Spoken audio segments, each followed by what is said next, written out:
Good morning students.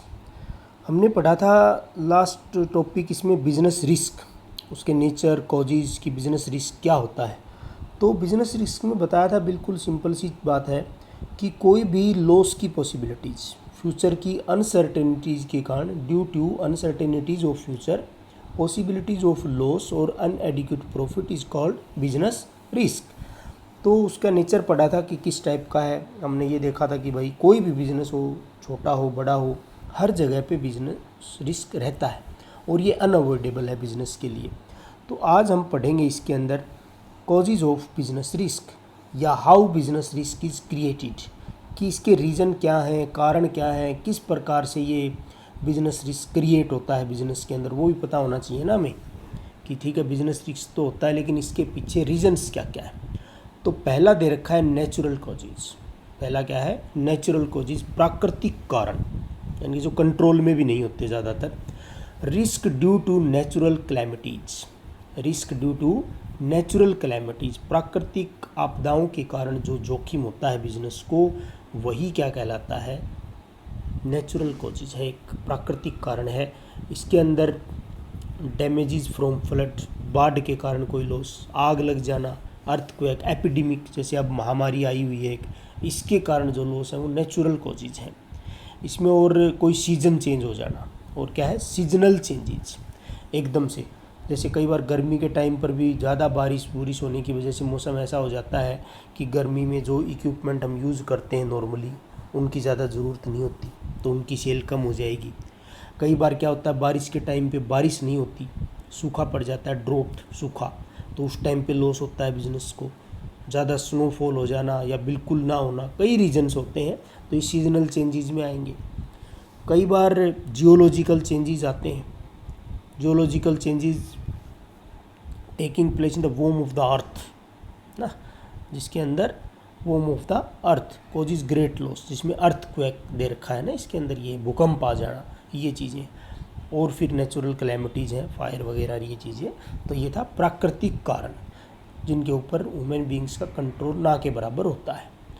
उसके बाद दे रखा है ह्यूमन कॉजेज, कुछ मानवीय कारण भी होते हैं बिजनेस रिस्क के पीछे, क्योंकि मेन इम्पोर्टेंट एलिमेंट है कोई भी बिजनेस शुरू करने के लिए भी, बिजनेस रिस्क के लिए भी ये कह सकते हैं। It may be arise due to certain human activities. वो ह्यूमन कौन सी एक्टिविटीज़ करेगा कि हमें बिजनेस में लॉस हो गया? चोरी कर सकता है ना। बैड डेट्स हो सकते हैं, हमने उधार में माल बेच दिया भरोसा करके और पैसा वापस ही नहीं आया। और कोई गलतियां हो सकती हैं, डिमांड की रॉन्ग असेसमेंट लग जाना, कोई एक्सीडेंट हो सकता है ह्यूमन से, कोई एम्प्लॉय डिसऑनेस्टी दिखा सकता है, बेईमानी कर सकता है, कोई पार्टनर बेईमानी कर सकता है, तो ह्यूमन कॉजेज हैं ये। तो इसके अंदर डिसऑनेस्टी बाय एम्प्लॉयज़, कोई भी एम्प्लॉय या पार्टनर आपके साथ डिसऑनेस्टी करे, बेईमानी के साथ काम करे, तो उस टाइम पे बिजनेस रिस्क हो सकता है। डिसऑनेस्टी बाय कस्टमर्स, वो कैसे करेंगे? पैसे ना दे के जाएँ, है ना, उधार में माल ले जाएँ और उसके बाद पैसे ना दे, बैड डेट्स हो जाएगा, स्ट्राइक, लॉकआउट हो जाए।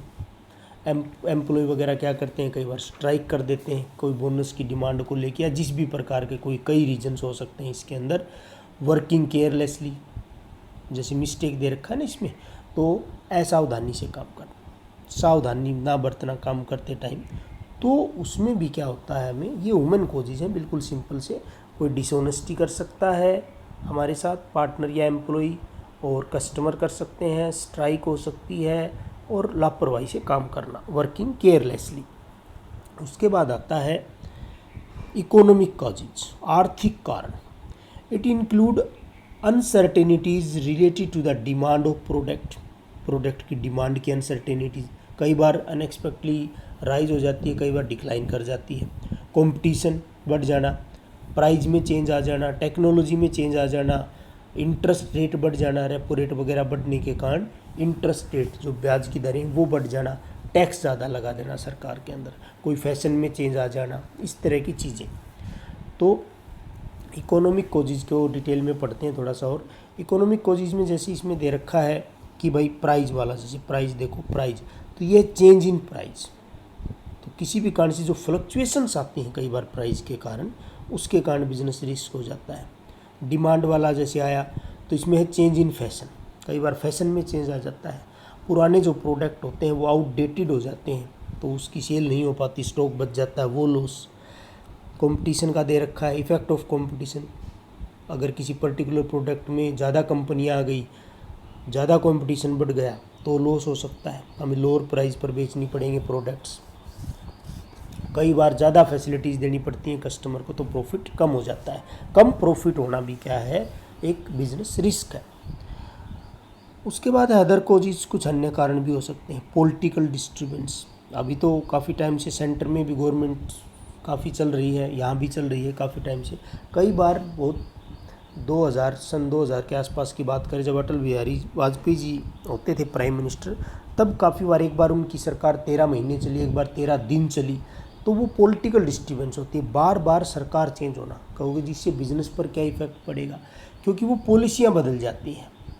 इन्वेस्टर्स जो हैं, जो आउटसाइड इन्वेस्टर्स होते हैं, वो नज़र रखते हैं उस चीज़ के ऊपर, और जिस देश में ज़्यादा पॉलिटिकल डिस्टर्बेंस होती है वहाँ पर एफडीआई वगैरह नहीं आती है, तो वो लॉसेज हो जाते हैं।